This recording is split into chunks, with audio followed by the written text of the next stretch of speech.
একদিন নবীজি সাল্লাল্লাহু আলাইহি সাল্লাম বলেছেন, বুদ্ধিমান সেই ব্যক্তি যে নিজের হিসাব নেয় এবং মৃত্যুর পরের জীবনের জন্য আমল করে, আর অক্ষম সেই ব্যক্তি যে নিজের প্রবৃত্তির অনুসরণ করে এবং আল্লাহর কাছে অযথা আশা পোষণ করে। এই হাদিসে আমাদের শিক্ষা দেয় যে একজন মুমিনের উচিত প্রতিদিন নিজের কাজগুলো পর্যালোচনা করা, ভুল হলে তওবা করা এবং আখিরাতের জন্য প্রস্তুতি নেওয়া, বেশি বেশি আল্লাহকে স্মরণ করা। একদিন নবীজি সাল্লাল্লাহু আলাইহি সাল্লাম বলেছেন, যে ব্যক্তি তার রবকে স্মরণ করে আর যে স্মরণ করে না, তাদের উদাহরণ হলো জীবিত ও মৃত ব্যক্তির মতো। শিক্ষা এটাই, আল্লাহর জিকির মানুষের অন্তরকে জীবন্ত রাখে এবং ঈমানকে শক্তিশালী করে।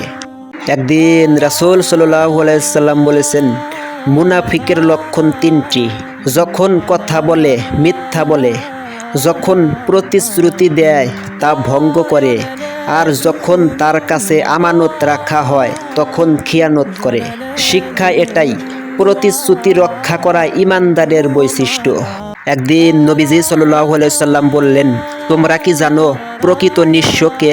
সাহাবীরা বললেন, আমাদের মধ্যে নিঃস্ব সে যার কাছে অর্থ সম্পদ নেই। তখন তিনি বললেন, আমার উম্মতের প্রকৃত নিঃস্ব হলো সেই ব্যক্তি যে কিয়ামতের দিন নামাজ, রোজা ও যাকাত নিয়ে আসবে, কিন্তু সে কাউকে গালি দিয়েছে, কারো ওপর মিথ্যা অপবাদ দিয়েছে, কারো সম্পদ অন্যায়ভাবে ভোগ করেছে, কারো রক্তপাত করেছে বা কাউকে আঘাত করেছে।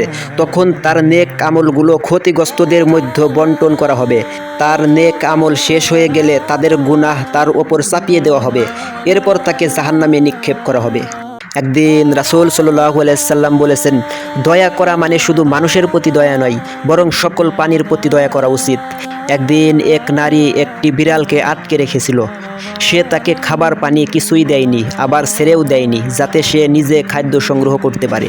এভাবে কিছুদিন পর বিড়ালটি মারা যায়। এই নিষ্ঠুর আচরণের কারণে আল্লাহর কাছে সে শাস্তির উপযুক্ত হয়। যে কারণে বলা যায়, দয়া করা মানে শুধু মানুষের প্রতি দয়া নয়, বরং সকল প্রাণীর প্রতি দয়া করা উচিত। একদিন রাসূল সাল্লাল্লাহু আলাইহি সাল্লাম বলেছেন, তোমাদের কোনো লোক হারানো প্রাণী পাওয়ার পর যে পরিমাণ আনন্দিত হয়, তোমাদের তওবার কারণে আল্লাহ তাআলা এর চেয়েও বেশি খুশি হন। সুবহানাল্লাহ। একদিন এক সাহাবী রাসূল সাল্লাল্লাহু আলাইহি সাল্লামের কাছে এসে বলল, ইয়া রাসূলুল্লাহ, আমার অন্তর কঠিন হয়ে গেছে। তখন নবীজি সাল্লাল্লাহু আলাইহি সাল্লাম বললেন, তুমি তাহলে এতিমের মাথায় হাত বুলাও এবং মিসকিনকে খাবার খাওয়াও। একদিন নবীজি সাল্লাল্লাহু আলাইহি সাল্লাম সাহাবীদের জিজ্ঞেস করলেন, বলো তো, তোমাদের বাড়ির সামনে যদি 5টা নদী থাকে আর ওই নদীতে যদি 5 বার গোসল করা হয়, তাহলে কি তোমার শরীরে কোনো প্রকার ময়লা থাকবে? সাহাবীরা বললেন, না ইয়া রাসূলুল্লাহ, একটু ময়লাও থাকবে না। তখন নবীজি সাল্লাল্লাহু আলাইহি সাল্লাম বললেন, 5 ওয়াক্ত নামাজের উদাহরণ এমনই, আল্লাহ 5 ওয়াক্ত নামাজের মাধ্যমে বান্দার সব গুনাহ ধুয়ে দেন। সুবহানাল্লাহ। নবীজি সাল্লাল্লাহু আলাইহি সাল্লাম বলেছেন, কিয়ামতের দিন যখন সূর্য মাথার 1 বিঘত উপরে থাকবে, সবাই যখন ঘামে ডুবে যাবে, সেই কঠিন মুহূর্তে আল্লাহ তাআলা 7 শ্রেণীর মানুষকে তার আরশের ছায়ায় আশ্রয় দিবেন। তার মধ্যে এক শ্রেণী হলো 2 ব্যক্তি যারা শুধু আল্লাহর জন্যই একে অপরকে ভালোবাসে। নবীজি সাল্লাল্লাহু আলাইহি সাল্লাম বললেন, তোমার ভাইয়ের সামনে তোমার মুস্কি হাসাটাও সদকা। একদিন এক সাহাবী রাসূল সাল্লাল্লাহু আলাইহি সাল্লামের কাছে এসে বললেন, ইয়া রাসূলুল্লাহ, আমি খুবই গরিব, আমার সদকা করার টাকা নেই। তখন রাসূল সাল্লাল্লাহু আলাইহি সাল্লাম বললেন, তুমি তাহলে তোমার ভাইয়ের সাথে হাসি মুখে কথা বলো, এটাই সদকা। এক সাহাবী জিহাদের জন্য অনুমতি চাইলেন। তখন রাসূল সাল্লাল্লাহু আলাইহি সাল্লাম জিজ্ঞেস করলেন, তোমার কি মা বাবা বেঁচে আছে? লোকটি বলল, হ্যাঁ আছে।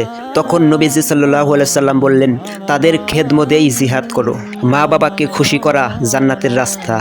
নবীজি সাল্লাল্লাহু আলাইহি সাল্লাম বলেছেন, তুমি আল্লাহর জন্য যাই খরচ করো না কেন, আল্লাহ তাআলা এর প্রতিদান দিবেই। তখন সাহাবীরা জিজ্ঞেস করলেন, সব কিছুর? তখন নবীজি সাল্লাল্লাহু আলাইহি সাল্লাম বললেন, হ্যাঁ, এমনকি তোমার স্ত্রীর মুখে যে লোকমা খাবার তুলে দাও এটারও।